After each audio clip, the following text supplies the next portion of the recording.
Bismillah, alhamdulillah, wassalatu wassalamu ala rasulillah wa ala alihi wa ashabihi wa man tabi'ahum bi ihsanin ila yaumiddin, amma ba'd. Saudara-saudariku kaum muslimin yang dimuliakan Allah Subhanahu wa taala. Nabi kita Muhammad sallallahu alaihi wasallam bersabda mengabarkan kepada kita bahwasanya innallaha idza ahabba ahla baitin adkhala alaihimur rifqa. Sesungguhnya Allah Subhanahu wa taala apabila mencintai suatu rumah tangga, maka Allah Subhanahu wa taala akan masukkan kepada mereka kelembutan. Dalam riwayat yang lain, innallaha idza arada bi ahli baitin khairan adkhala alaihimur rifqa. Sesungguhnya Allah apabila menghendaki kebaikan kepada suatu rumah tangga, maka Allah Subhanahu wa taala akan masukkan kepada mereka kelembutan. Masya Allah. Jadi kelembutan yang ada di dalam hubungan rumah tangga itu merupakan tanda bahwa Allah Subhanahu wa taala menghendaki kebaikan untuk rumah tangga tersebut. Dan juga Allah Subhanahu wa taala mencintai rumah tangga tersebut. Dan rumah tangga itu di dalamnya terdapat ada suami, ada istri, kemudian ada anak-anak dan seterusnya.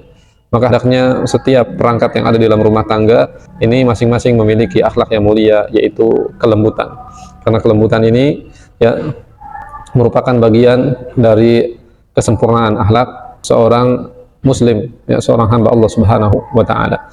Dan Nabi kita juga mengabarkan kepada kita selaku umatnya bahwasanya salah satu nama dan sifat yang dimiliki oleh Allah Subhanahu wa taala adalah kelembutan. Innallaha rafiqun, sesungguhnya Allah Subhanahu wa taala itu maha lembut.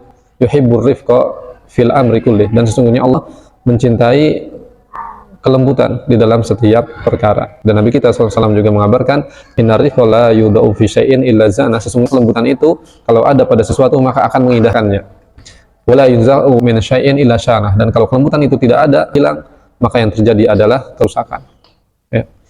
Maka hendaknya setiap kita, saudara-saudariku kaum muslimin yang dimuliakan Allah Subhanahu wa taala, khususnya kita pasangan suami istri yang telah menjalin hubungan rumah tangga, maka hendaknya selalu berusaha mengedepankan kelembutan di dalam bergaul, di dalam bermuamalah kepada orang yang paling dekat dengan kita, kekasih kita, pasangan kita, kemudian anak-anak kita, dan semuanya, mulai dari orang yang terdekat. Kita kedepankan dalam bermuamalah, bergaul dengan mereka itu dengan sikap lembut, dengan akhlak kelembutan.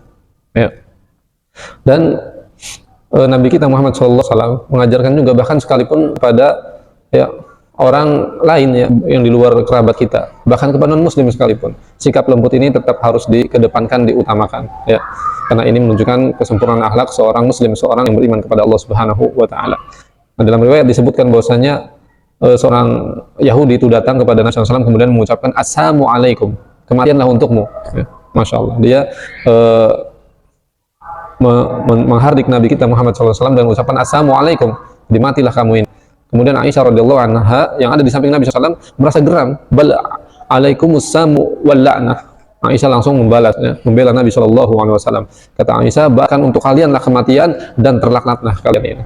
Ditambahin oleh Aisyah radhiyallahu anha, dan laknat juga untuk kalian. Kemudian kata Nabi SAW menegur Aisyah istrinya radhiyallahu anha, ya Aisyah, innallaha rafiqun yuhibbur rifqa fil amri kulli, sesungguhnya Allah itu maha lembut dan mencintai kelembutan dalam setiap urusan, dalam segala hal, dalam segala perkara. Kemudian kata Aisyah radhiyallahu anha, alam tasma ma qad, tidakkah engkau mendengar wahai Rasulullah apa yang telah diucapkan? Kemudian kata Nabi SAW, sesungguhnya aku telah membalasnya, qad qultu wa alaikum, aku sudah membalasnya, wa alaikum, itu bagi kamu juga.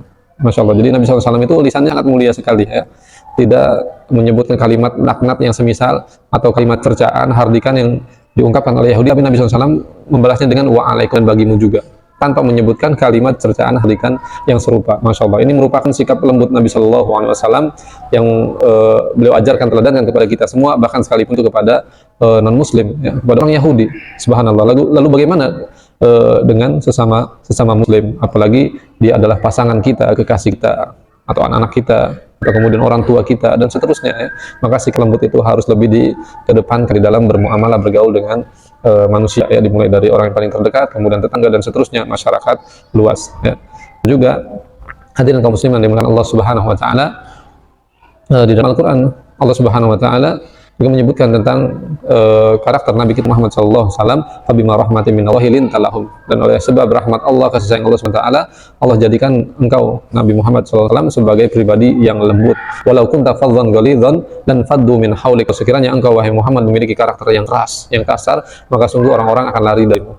Masya Allah. Ini menunjukkan bahwasanya sikap keras, sikap kasar itu sesuatu yang tidak disukai oleh umumnya manusia, mayoritas manusia. Manusia akan lari kalau kita memiliki sikap yang kasar, yang keras. Tetapi kalau kita memiliki sikap yang lembut, ya, Masya Allah, ucapan kita, perbuatan kita, dan kita selalu memberikan kemudahan kepada orang-orang yang di sekitar kita ketika ada suatu urusan, suatu perkara ya, dengan mereka, apapun itu ya, kita selalu berikan kemudahan. Masya Allah, ini yang dimaksud dengan kelembutan, yaitu ucapan kita, perbuatan kita, dan ketika kita memiliki urusan dengan mereka, kita selalu memberikan kemudahan ya. Kemudian hadirin yang dimuliakan Allah Subhanahu wa taala, kita hendaknya selalu berdoa kepada Allah Subhanahu wa taala di dalam kehidupan ini, karena tidak ada hal value ya, nilai yang paling berharga, yang istimewa yang dimiliki oleh seorang insan selain daripada akhlak yang mulia.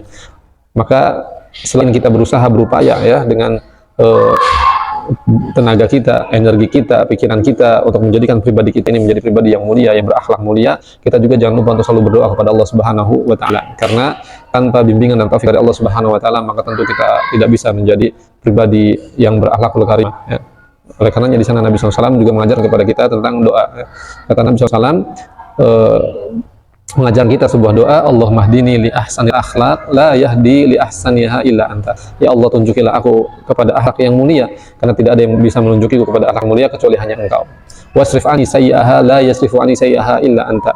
Dan palingkanlah aku dari akhlak yang buruk, dan tidak ada yang bisa memalingkan aku dari akhlak yang buruk selain daripada Engkau ya Allah. Masya Allah. Kemudian juga ada doa yang lainnya, yaitu kita berlindung daripada keburukan akhlak. Allahumma inni a'udzubika min munkaratil akhlaq wal a'mal wal ahwa. Ya Allah, sesungguhnya aku berlindung kepada Engkau dari akhlak-akhlak yang buruk, dari hawa nafsu yang buruk ya, dan seterusnya, perkara-perkara yang buruk yang lainnya. Maka inilah kaum muslimin yang dimuliakan Allah Subhanahu wa taala, penting bagi kita semua, ya, apalagi kita sebagai seorang suami, seorang kepala rumah tangga, mengedepankan kelembutan kepada pasangan kita, anak-anak kita, kemudian juga jangan lupa pada kedua orang tua kita ya, kemudian kepada masyarakat seluruhnya. Demikian, mudah-mudahan bermanfaat. Barakallahu fikum jami'an. Wassallallahu ala nabiyina Muhammad. Walhamdulillahirabbil alamin.